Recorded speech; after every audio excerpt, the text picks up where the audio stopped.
Hadi kolay gelsin.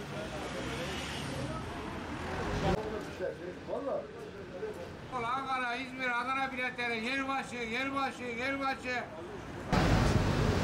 Hayırlı olsun, bol şans. Teşekkür ederiz.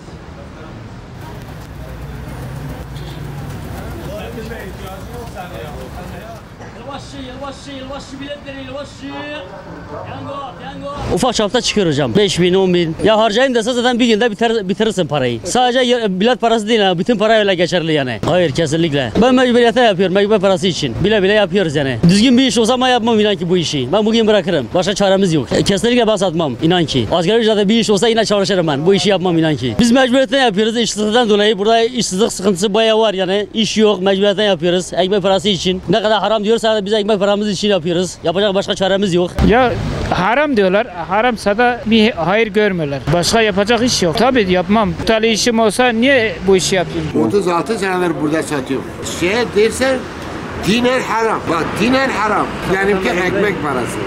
Yani ben ekmeğim içinde bak 60 yaşındayım. Bak titriyorum görüyorsun soğukta. İşte ekmek parası da tabii ki yapmam. Sen de biliyorsun, ben de biliyorum yani yapmam tabii. Kaç yıldır 95'ten beri yapıyorum. Biz ticaretini yapıyoruz. Haram halal olduğunu ben bilmiyorum.